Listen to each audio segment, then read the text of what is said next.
we have abandoned this idea of needing public services and public institutions to provide them. This feeder, what is the nonprofit that just dissolved because of the federal corruption? Oh, Feeding Our Future, I think. Right? I mean, that's an unimaginable amount of money that was stolen. Like, how did all that money ever get allocated to feeding children? I thought we neglected children in this country. What's going on? How did anyone steal that much money? Well, and I guess my question is, why isn't that money going to public institutions that feed our kids every day? Right. I mean, we've because, SEIU 284, the food service workers in Minneapolis, who I said they make less money than we do. They're about to vote to go on strike, I think.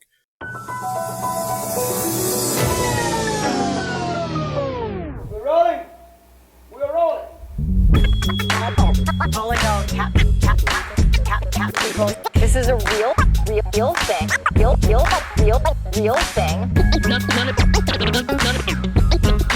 None of you have the balls to stop this. Stop this. I've got plenty of time. I have nothing else going on today. We're in the Wedge neighborhood right now.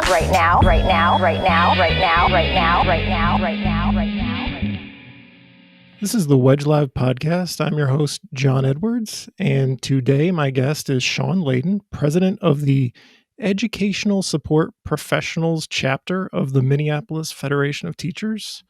Thank you, Shaun, for being here. Yeah, thanks for having me, John. You've had a busy day, right? I had a hard time scheduling you. You demanded a weekend recording because I was surprised to learn you were like all day, every day in mediation, right? Yes, on days that we're mediating, we are all day mediating and then also trying to run our contract campaign outside of that. So we got a lot going on. How does mediation go? Because I was once in mediation when I had to sue Carol Becker when she tried to steal the name Wedge Live and start her own podcast with the name that I own. And we weren't in the same room like a lawyer would go between. How does mediation work when you're representing a teachers union? Those negotiate. How does that like logistically work? You facing off across a table? Well, it depends. And of course, COVID makes it a little bit different. So we've been virtual so far. And it's similar to mediation. It sounds like that you were doing with Carol. You're in a couple of different rooms. You have a mediator who shuttles back and forth. And then we do get together every once in a while to try and, reach a deal. So talk through points of contention, things that are issues, try to find clarity, those sorts of things. So it's a little bit of both, which is our group in one space, the district in another space, and then at times we'll come together and then we go back and huddle with our team and say, okay, what do we think about this proposal? What do we think about that point? What questions do we have? What do we need them to understand? So it's it can be a slow process, but it's an intentional one and one designed to at least get understanding between the two parties. I know you can't give me details, but like, can you tell me whether you feel like you're making progress? Do you feel like it's a fruitful situation, or are we just waiting out the time to get to when a strike would actually happen? Are things like bound to go until like a deadline, or do you feel like every day feels fruitful? Well, obviously I have a dog in this fight. So what I would say is if our partners across the table were maybe a little more productive, we could be moving along a little quicker. It's not helpful when we know what the defined issues are and the district team comes with, for example, take-backs out of a contract when they already know that our demands are clear on the table and we've been very clear about what those priorities are. And to come in and say, actually, we want to take things out of your contract, that's not moving us quickly to settlement. They want to take things you already have. They want to take things you already have away. Yes. Yeah. We were in mediation and, that's part of what we've seen and that's not great. Can't get into specifics about that, but I will say for our team and for our teachers and ESPs who are, sitting in mediation together, I mean, we want a settlement, right? No one wants to go on strike. No one wants that to occur. It is what it is. We know, what a strike is, and folks don't want to do that, right? And I'll speak, you had introduced me as the ESP president. Our chapter represents about 1,200 educators throughout the district, hourly employees, folks who do things like small literacy groups, small numeracy groups, translation, transportation, all sorts of things. We are not a group of people who make a lot of money, right? Our demands are to start at $35,000 a year. Right now, a special ed assistance, for example, start at about $24,000 a year. And so our demands amongst folks who don't make a lot of money are to, raise our wages. Well, it's hard for folks who don't make a lot of money to be on strike and not get paid. Right. But we just had a strike vote where 98% of our members on 93% turnout said, we're willing to go on strike because it's so bad, something has to change. And, for Minneapolis right now, I mean, let's look at the wider landscape and take a step back. You had the bus drivers who voted to strike prior to the new year. You've got ESPs who have voted to strike. You've got teachers who have voted to strike. And now you have SEIU food service workers who are taking a vote next week, who I would imagine would also vote to strike, because those folks, as little as we make, those food service workers are even making less than we do. And so something is fundamentally wrong in the district right now with how we're prioritizing how to use our resources. And I think that is beyond the material issues that are on the table. That's a big part of what this is about as well. So you've talked a little bit about what educational support professionals are. Can you talk a little more in depth about what they do on a daily basis, who they are? Do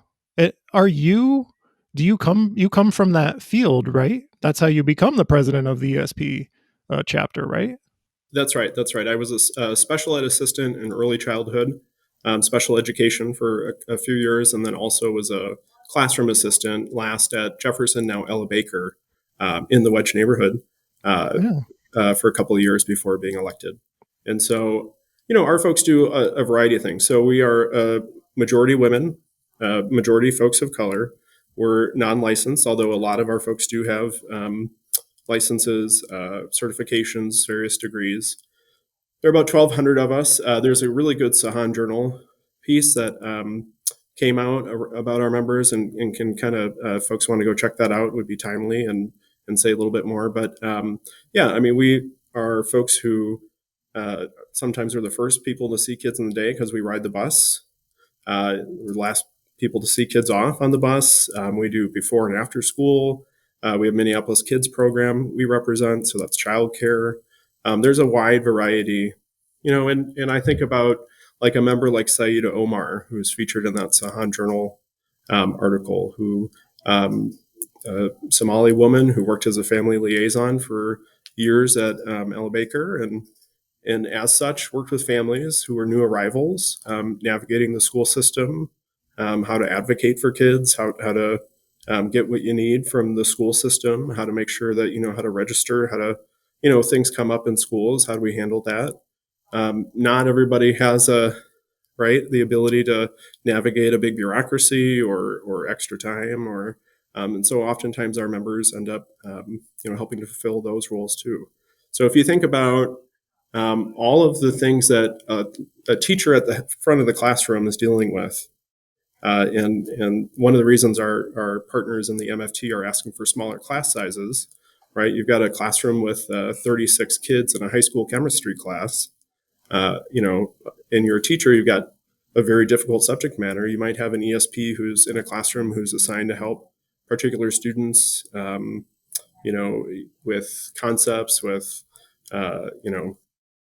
note taking, with different study skills, adapting lessons as well, and helping to provide some outlines or being able to answer some questions more right away than a teacher who might have to keep things moving along. Myself, when I was a classroom assistant, one of the things that we would do is lead small literacy groups, right? So kids today in classrooms, they move station to station for reading time, for example, and licensed teacher spends a lot of time with students or as much as they can. And then maybe another station is a small reading group, and our folks are helping to lead that and helping to teach those fundamental skills of literacy, and or just providing another person who's able to provide some guidance or support. I've been reading the Zahan Journal's coverage, and so there's a cultural component to this too, and racial, as you mentioned. A lot of women, a lot of women of color, some immigrants, and so they will take on things like outreach to parents, uh, or translation. It's also become a topic lately about how important it is for kids to have teachers of color, and so the ESPs are a more diverse group than Minneapolis teachers as a whole. So it brings a person of color, a woman of color into the classroom that maybe these kids aren't getting with their teacher. Yeah, that's right. I mean, it's a critical experience, and also having adults in the building who are able to provide all sorts of different support. Londell French, folks may know, was on the park board recently. Was a longtime career ESP at South High, and talks about the impact that he had working with high school students, and being a someone who's able to provide life advice and someone to listen to, and students when they're having a hard time or just looking to figure things out. So there's a lot that our folks do. We like to say we make school happen. You think about all the things that have to occur in a building. ESPs, we hear all the time from our administrators, from our teachers, from parents and guardians. We couldn't do this without you. We need you to make school happen. I was at a site at Emerson talking with a teacher who's a EL teacher, and she said, well, when I'm out, we have a sub plan. We can make it work. When our ESP is out, we're having a hard time figuring it out because of all of the things that our folks do and the fact that our folks don't have substitutes. So if our folks are out because they're sick or they have a family emergency, there's no one there to step in. Is it a potential pipeline, educational support professionals, to diversifying teachers, the teacher core, because it's so many people of color? Yeah, it is. It is. And it's certainly an opportunity. And throughout the years, the district has partnered with various colleges and universities to come up with programs to do just that. I think what oftentimes people want to kind of jump to that. And what we also want to keep focus on is that while there are certainly a wealth of folks who are interested and who are on that track and would like to move into the licensed group, at the end of the day, we still need 1,500, 1,300 ESPs in our schools to do the work that we're doing right now. And so that's why we're saying we need to get paid a living wage, because you can't have high turnover and high vacancies in these critical roles. We've identified the needs that students have. We've said we need folks to do this work. And our district has gotten ourselves into a situation where we can't keep people in this. We started the school year with over 200 vacancies. That's a Han Journal article cited, I think, 367 current vacancies. We got 1,200 people in our unit. I mean, that's a huge percentage of vacancies. And you imagine all the stories that you read about of the great work that our folks do. And then you think, wow, you need 367 more of these people. Right. Yeah. The number was 370, and it's 22% of the total. And so we shouldn't think of them as like teacher trainees, like, oh, you'll be in this job for a little while. Doesn't matter if we treat you or pay you like a professional. Yeah, we should not I mean, think of it as, we should think of it as a career. It's a potential career for people that they should be able to support their families. Yeah, absolutely. Just like, some teachers happen to go on to be principals, but we need teachers, right? We're not, Right. all of our teachers can't go be principals. So, same thing for our folks, right? Like, we need this to be a sustained career because our kids need consistency, right? We do really relational work. A lot of our folks are engaged in, getting kids back to class, figuring out what's going on, if kids are having a tough time or need some time to decompress. I mean, and to be able to do that and do that well, you've got to build a relationship. You have to have trust with young people. And, the rate of turnover that we have in our school system is alarming. And we're making the argument that if you want to increase outcomes, you got to invest in our critical group who's providing these incredible supports to our students. So the teachers and the ESPs want more pay. Can you run through some of the other asks from the union? Yeah, so our ESP contract really is focusing in on living wages. We're saying $35,000 a year to start, and it goes up, according to experience. We're also saying that we should not pay the same for health insurance as administrators making $125,000 a year, when our folks, majority of whom are making well under $35,000 a year. So that's got to change. Our teacher colleagues are demanding lower class sizes, more mental health supports, lower caseloads for example, social workers, counselors, school psychologists, our special ed educators, teachers, to have more support so our kids get more time with licensed people. So those are really critical parts of what we're calling our safe and stable schools agenda. When I read about the disparities between like Minneapolis and St. Paul teachers and the demands of ESPs, it's like to use an example, the Minneapolis St. Paul disparity is like $14,000 between the two groups of teachers, and St. Paul is also going through this strike authorization, potentially striking too. And so it seems like these are big needs that have existed for a long time. Is that correct? Yeah, for a long time. So my question, like, why now? Why did something happen? Like, we have to strike now. Why didn't we strike 5 years ago, 10 years ago? Because these are not new problems.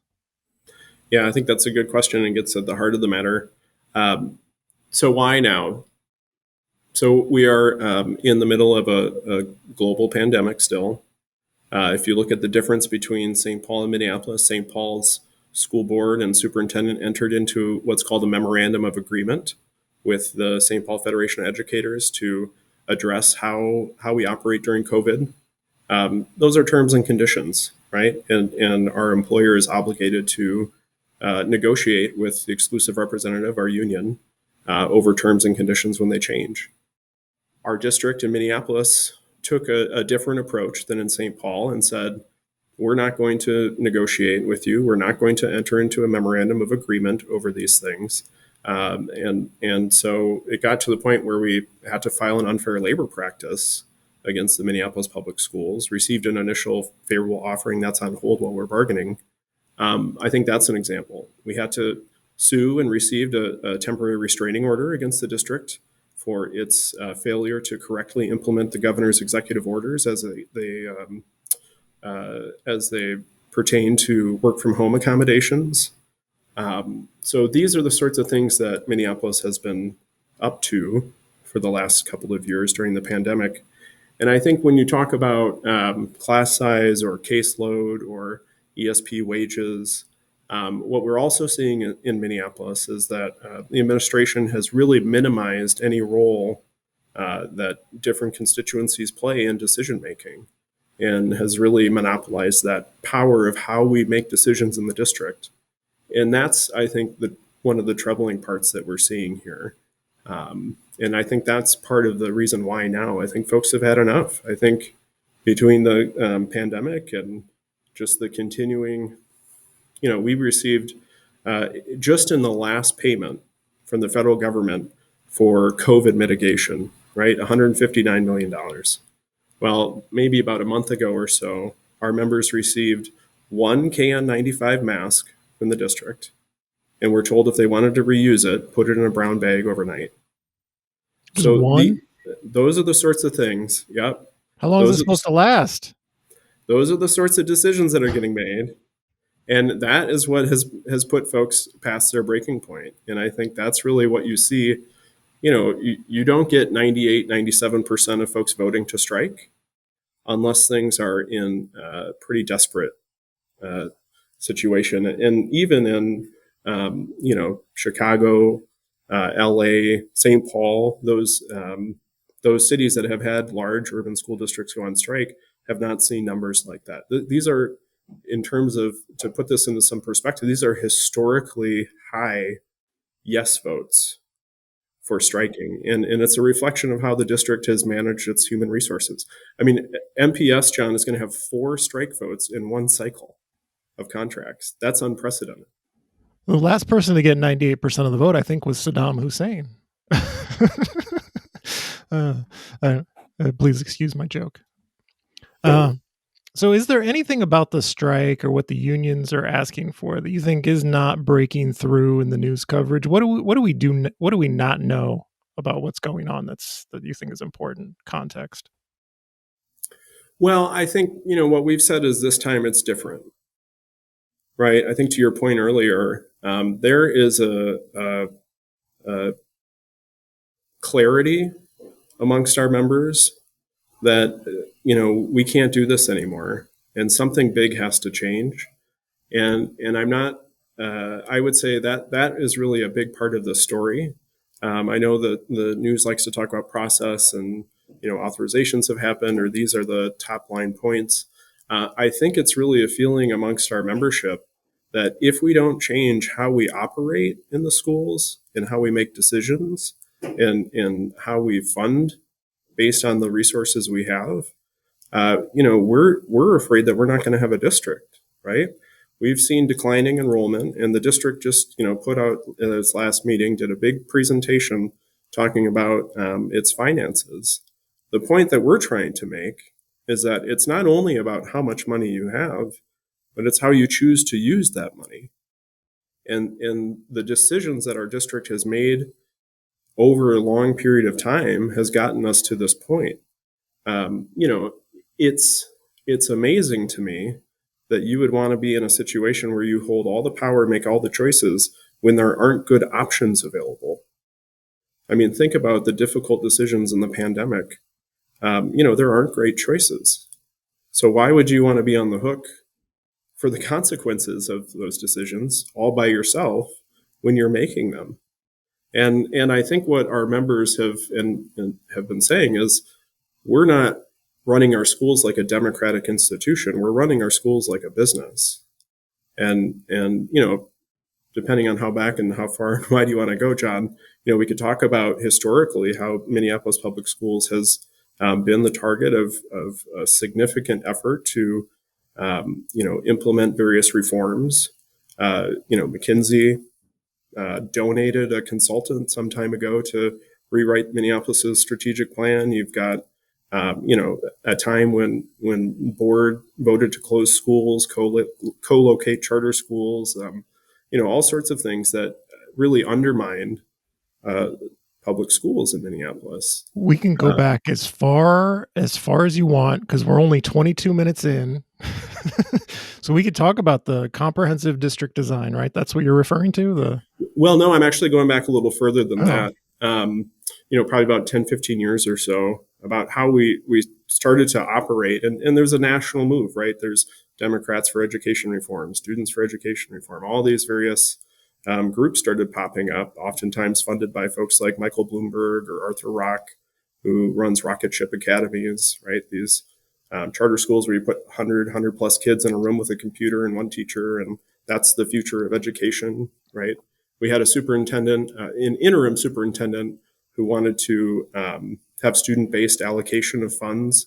That would have closed North High, no questions asked, right? Would have closed schools like Pratt or small schools that, are important institutions in our community who we want to support and we believe we need to invest in. So there was a way of thinking for those who ran our schools, that you needed competition, that you needed choice, that you need those sorts of things. And that has really, and coupled with our state, Minnesota has very radical school choice laws. The choice is yours, basically enables white flight, enables folks to kind of move out, right? And so when you see those first ring suburbs start to diversify, the exurbs start seeing kids moving, and that school choice framework really, in a lot of ways undermines where we're at. and we have historically low levels of spending on school, right? So about 20 years or so ago, or around the Peleni administration, the Chamber of Commerce asked for something called the Cost of Government Index. And so we spend less as a percentage of our state's economy on schools than we did when Tim Peleni was around. And so you've got politicians who will say, oh, we've never spent more on schools. Well, that's because there's something called inflation, right? Like the number's always going to get bigger. If you increase it by 0.5%, it's bigger. But if we look at the percentage of our state's economy going to schools, we've seen that go down. And we have not recovered. The state spends less on schools now than it did in 2003. And that's a big part of this as well. So there's a lot that's at play here. Now, to bring it back to the situation we're in, why now? I think we still have folks who are making decisions based on those models, right? Top down, we don't share decision-making power with educators or families. And, you mentioned the CDD. There's a lot of stuff you can talk about that. But I think what is true about that is that folks did not feel like they were listened to. And again, if you're going to make big decisions and folks don't feel like they're part of the process, you're going to own all the consequences. How big of a problem do you feel like charter schools have played in the situation? There's obviously like the state is not sending money to, and it's not funding public education like it used to, but also like that school choice issue. How big of a role do you feel like that plays? Yeah, I think it plays a big role. I mean, it's important to talk about in this. So let's take an example of special education. If you're a parent, if you're a guardian in Minneapolis, and your student qualifies to receive special education services, you may go to the Minneapolis Public Schools and may insist on more support. If you're not able to get it, maybe you'll enroll in a charter school. Well, the way that our state has set up our school choice laws, depending on a couple of factors, that charter school bills back the cost of providing those special education services to the home district. So if you live in Minneapolis, your home district is the Minneapolis Public Schools. If you enroll to go somewhere else, either charter school or a suburban district or wherever, they can bill back the cost of providing those services. And so, I've talked to the Minneapolis Public Schools lobbyist about this, and, they've got outrageous stories, right? The bill back for a while, and it may still be this case, the bill back was growing by $1 million a year of what various other schools and districts were charging the Minneapolis Public Schools because of the way we've set up school choice in Minnesota. So when you hear about, the special education cross subsidy, right? The difference between what we fund special education services at and what actually we need to do, right? There's a gap there. But we have a broken system that says if you're not going to your home district, those schools have a financial incentive to provide maybe a one-to-one special education assistant, where in the Minneapolis Public Schools, you might have gotten a portion of that because there aren't enough funds in the district. So there's a really problematic incentive in the way that we have set up our school choice system, and that's just one example, right? We also see an alarming trend in hyper-segregation. We are seeing very segregated schools, and that, in my opinion, is going backwards. I think that's in a multiracial democracy. I don't think it's good for us to have extremely segregated schools by race, which is another issue. So I think school choice is something that Minnesotans don't like to admit when we're wrong, I think, and we've had this experiment for about 30 years or so. And I think it's time to evaluate where we're at. And we've come a long way from where we originated. Remember that at the advent of those charter schools, they were supposed to be governed by teachers. They had to have a majority of teachers on their school board because they're not democratically elected by the public, but they receive public dollars. So the original deal was, well, these will be places of, where teachers will run the schools. Well, that law changed. And now we have all sorts of folks who are in the charter game. So to talk about the unfunded mandate, the cross subsidy you were talking about when it comes to special education, English learning services, it's statewide. It's over $900 million. That gap in what the state and federal government, like, you must provide these services. So not only has the state not kept up with how much they have historically funded schools at, they're not funding these required services anywhere in the state.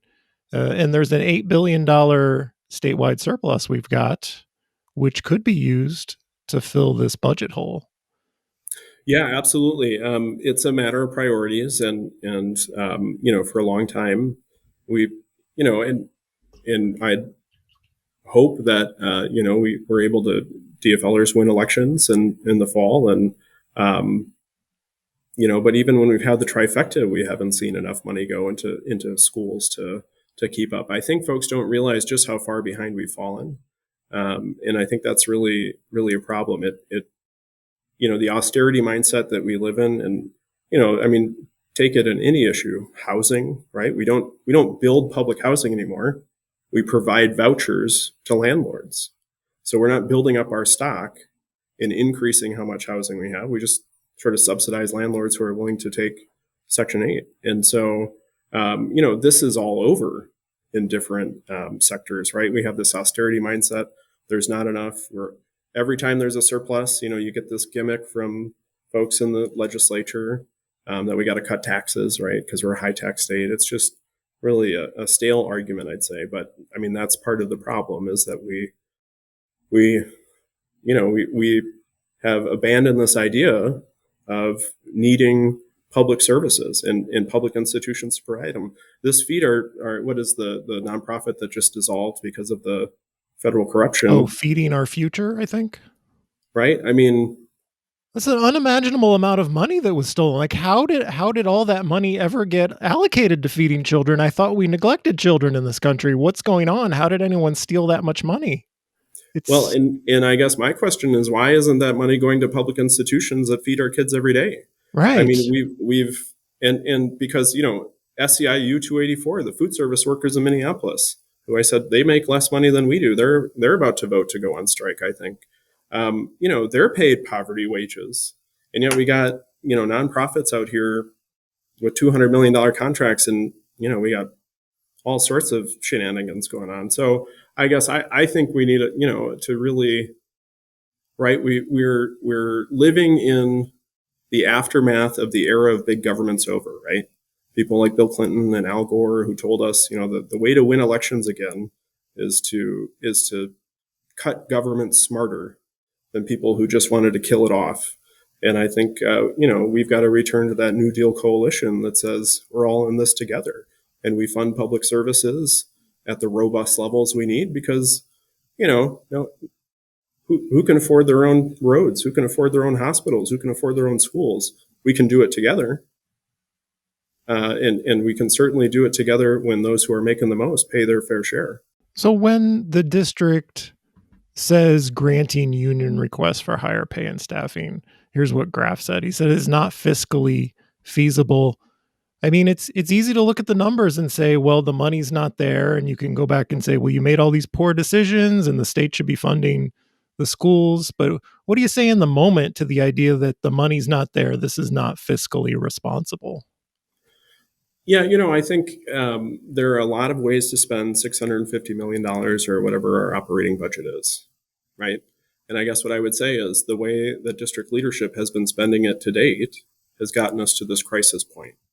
So I think we're sitting on let's take this COVID relief money, for example. The district wants to hire HR consultants and more data scientists with a part of it. There's a disagreement of how we spend that money. There aren't a huge number of positions, but I think it's illustrative of the decisions that we make. So I'm not going to argue that our schools have enough money. That's not what I'm saying. But how we use the money that we have is the question. And to come back to my earlier point, which is, to date, the district decision makers have said, we're going to make all the choices, we're going to make all the decisions. And I think, a good example of that is around, how we staff our schools. Do we want lower class sizes so classroom teachers have more time to give to students for individual attention?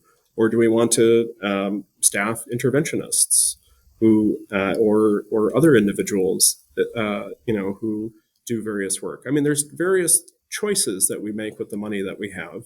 And I think that is lost in this sort of, I think, what was it, the Southwest Voices or something came out with this article. And, I think you could say we spend this, the union wants to spend all of this. And so where does this come from? I think our point is we spend all of this. Do we need to spend all this the way we're spending it right now? Right. And I think there's real disagreement about that. So here's another stat from that Southwest Voices article. 40% decline in enrollment over the last 20 years at a time when Minneapolis population has grown by like 50,000 people, like 10%. What's your take on why that has happened? That 40% decline in enrollment in Minneapolis public schools. Yeah, I mean, I think part of it is folks are having fewer kids, right? I think that's a part of it. But I think, certainly school choice is a part of that as well. We have a system of education innovation in our state that is based on the ideology of Ronald Reagan and Milton Friedman, right? If you're dissatisfied with your public schools, you just choose a different one. You have a choice to leave. And I think the false promise of that is that we actually don't have to fix what the problem is. We just tell people to sort of bounce between places and find what, for whatever reason. My wife is a teacher in the schools. She's at Whittier. She's a Spanish teacher there. She was talking to a family who was talking about a relatively well-known charter chain. And this woman who's very honest and earnest just said, well, I have a child who receives special education services, and my other kids go to this charter chain, but they don't take kids who need special education services. So my child is here at Whittier. Well, that is illegal, right? Charter schools are public schools. They're open to everybody. But what is it about how we've created a culture and understanding around school choice that would be the situation? So I think it's highly problematic, the system that we've set up.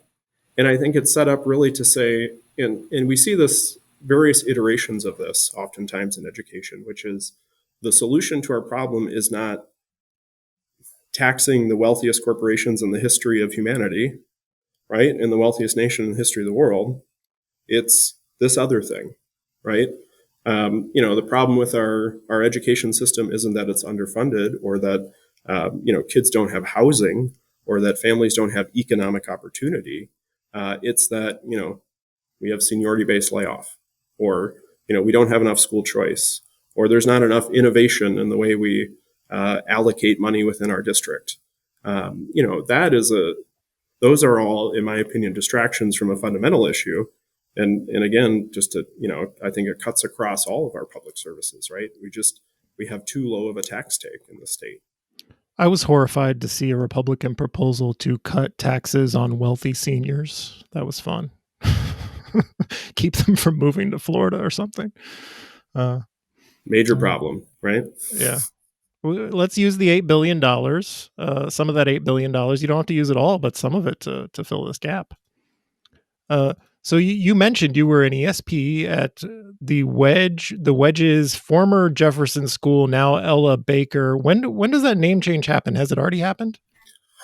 Oh, good question. I'm not sure we're going to officially. I think the Jefferson is still out on the front, but I think Ella Baker is what's being used. So I think we're in the middle of that process. Because people started using the name. I'm like, I hadn't heard.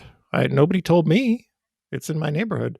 Let's talk about middle-class white parents in the Wedge specifically, because I vote at Jefferson School, and so I have occasion to either walk past when school is in session on a daily basis, or when I go in to vote, I will see the kids. and you don't really see any white children in that school. And it's the Wedge is, I think, 80+% white. It's right next to Whittier. There's some diversity here in this area. One reason is there's not a lot of children in the neighborhood.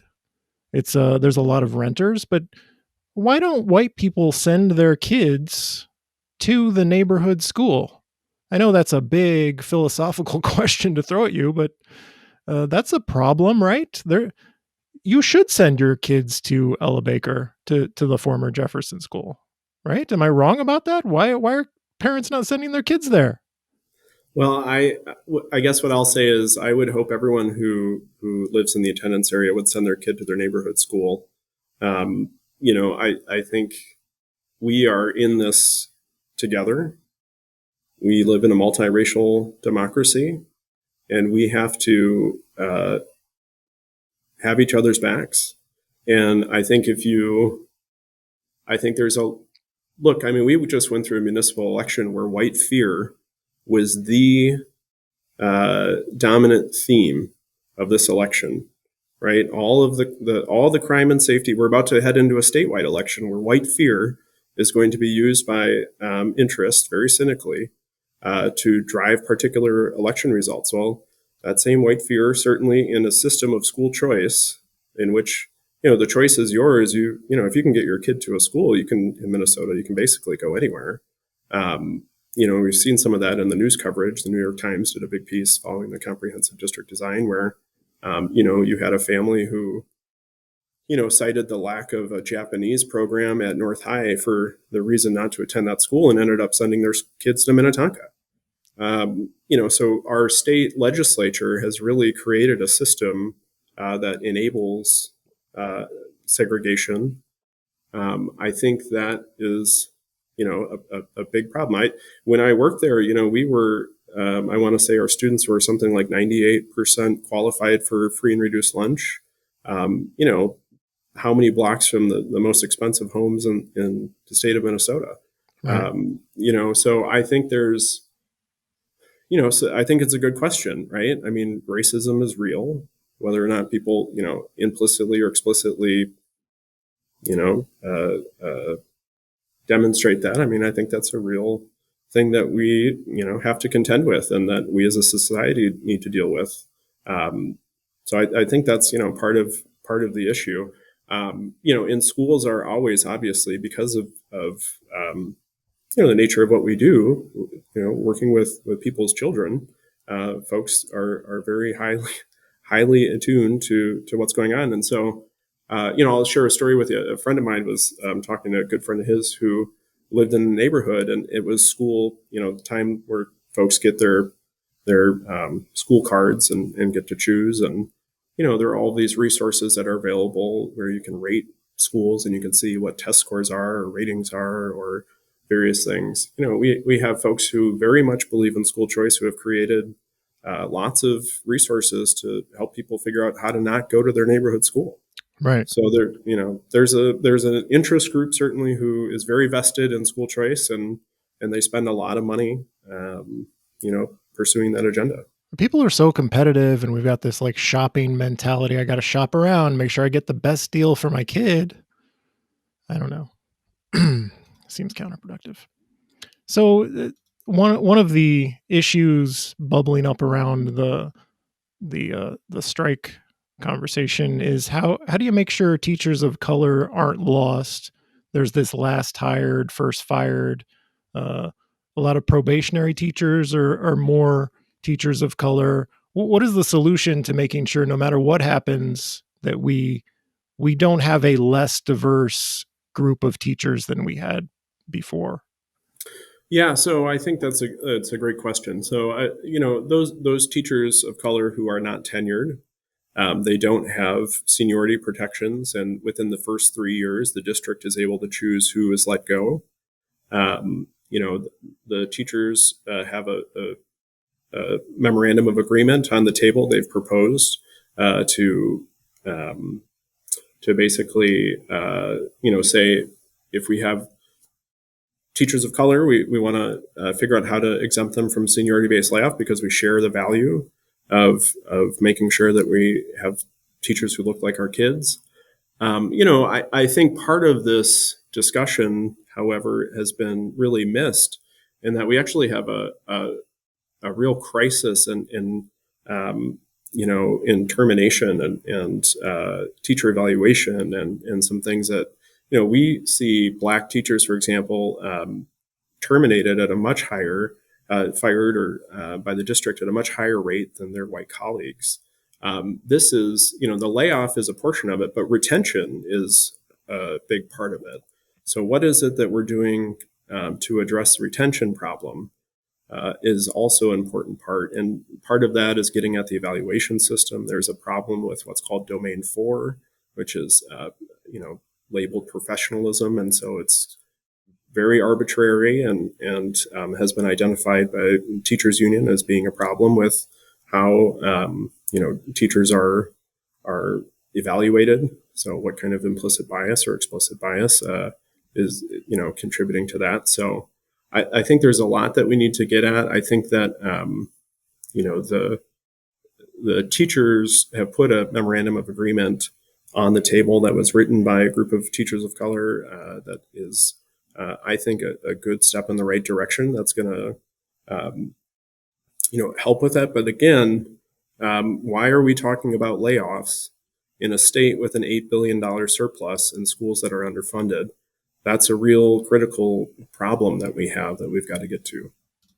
Do you mind if I ask you a question whose inspiration came from Reddit? I was browsing Reddit. Right. There was a thread about this issue and mostly supportive of the union on Reddit. I'll report. I don't know if you've been on Reddit. No, you've got, great to hear.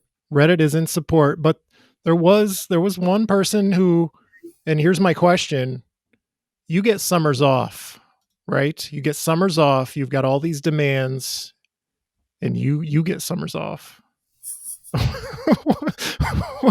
What is your answer? I think you have a really good answer to that. What's your answer to that? Yeah. So, not an uncommon point that's made. I guess what I would say is that I'll start with our education support professionals first. If you're making $24,000 a year, working 10 and a half months, you don't get summers off. You're constantly looking for work. 2/3 of our folks have second and third and fourth jobs. We do member surveys prior to every contract that we do. And the last couple, our last one was 66%. This one was 60%. I think actually the economic slowdown had something to do with that number being a little lower. So our folks are working multiple jobs. And that's a problem during the school year, especially when they should be focused on our students and they're hustling to make ends meet. Our teacher colleagues more and more also have second jobs. That's very real. What I'll say is that, teacher pay continues to be well under what similar professionals make with similar credentials and degrees. And so, our teachers are not overpaid by any extent. My wife is a teacher. I see firsthand all of the work that she puts in during the school year, work that she puts in over the summer. I think, it's not unheard of for teachers to be taking classes, teaching summer school, and doing all kinds of stuff that is job related, right? So and it's also an extremely difficult job. It is, during the pandemic, my wife was on the phone after 10 p.m. speaking with families because that's when they could connect. And then up early the next day to be ready for kids. And our ESPs do the same thing. Our family liaisons, our translators, right? So, I think that's probably, perhaps a honest question, but I don't think it really is. It wasn't an honest question. It wasn't an honest question. Not really a fair evaluation of all of what's going on. I think to say that folks get summers off is really, So one thing you didn't mention explicitly there is that ESPs are not getting paid over the summer. And I was reading the Sahan Journal coverage, and it's like one of the people who works as an ESP said, So in the fall, I'm recovering financially from the summer when I didn't get paid, and then in the like January and springtime, I'm like trying to save up so I can endure the summertime. So Yeah. Yeah. I mean, our folks, right, especially our hourly people, don't get paid on non student days. Our people accumulate vacation, which they can use on non student contact days. To give you a perspective, this year we had 18 non student contact days that were unpaid. It would take ESP about 21 years to earn enough vacation to use on each of those days, right? And if you're getting to that point, you're still, making maybe in the mid 30s. So we're asking folks to invest 20 years to make $35,000. It's a ridiculous proposition that the district is putting in, and that's why we have so many vacancies and such high turnover. I think that's all I have. Have we missed anything? It's been great. I appreciate it. I guess Well, what I it doesn't would. mean I'm done with you, but I'm just on this topic, on the strike topic and education issues. I'm done. If you have anything else to add on that, I want to ask you about like gardening and Oh yeah. throw in at least one fun question. Yeah, no, that would be great. Well, let me say this. I want to say this, and that we are very serious about reaching settlement. No one wants to strike. Teachers, ESP, we think a deal can get done. We need the district to come with serious offers prior to a strike, though. That has to occur. We can't be sitting at the table debating things that they want to take out of our contract if we're going to reach agreement. That's not productive. I take the superintendent at his word that he wants to get this done and that he's asking his team to do that. And I would ask that he take us at our word that we want to get this done and want to avoid that as well. Okay. Well, we're done with that topic. What are you doing for fun? You've got busy. Your days are all accounted for with this negotiation stuff. How are you relaxing? Are you stressed out with the pandemic and your work and just living in Minneapolis during these troubled times? Well, I love to live in Minneapolis. I I do love too. Whittier. We love to be able to, walk to the grocery store, over to Eat Street, walk over to see friends. It's great. I sign my emails off for our union. There's power in a union. I really believe that. So I'm having a great time because our members continue to step up and build their power and demonstrate it. And I think we're going to win. So I'm enjoying this because we're leading the way in a lot of ways. We're LA and Chicago and these locals who we've seen really lead the way on bargaining for the common good are giving us shout outs and sending their solidarity, and hearing from other locals around the country that Minneapolis and St. Paul are giving a lot of hope for how we can turn this austerity agenda around and worker power. And I was at an event that council member Robin Wansley Warbla hosted at City Hall the other day with Starbucks workers. It's great to see that. I mean, I like to tell folks that one of my favorite quotes is from Clara Sparks, who says, the most radical idea in America is the long memory. And, those Starbucks workers are organizing a corporation that made $16 billion in profit in 2020, and they're getting paid poverty wages. Henry Ford, right? GM, the big three, those were not middle-class jobs until they were unionized. And so, we have a conception in this country that, unions have seen their day or unions aren't relevant, but actually unions are the institutions that balance power.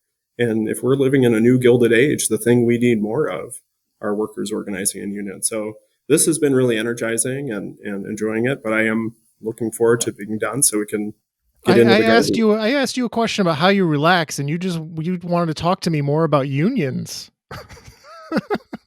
You didn't tell me how you relax at all. What do you do for fun?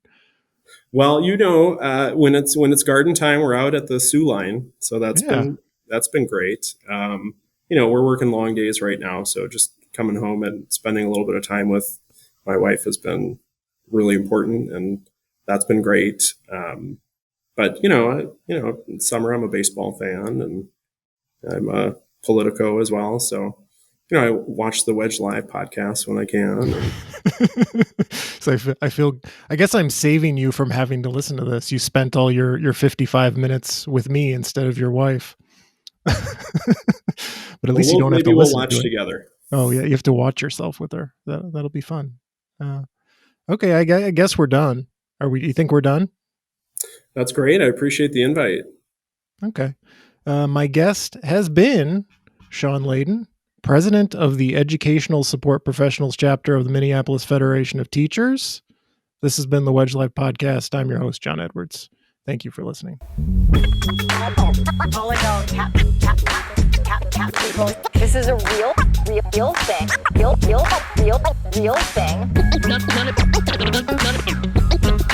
None of you have the balls to stop this. Stop this. I've got plenty of time. I have nothing else going on today. We're in the Wedge neighborhood right now.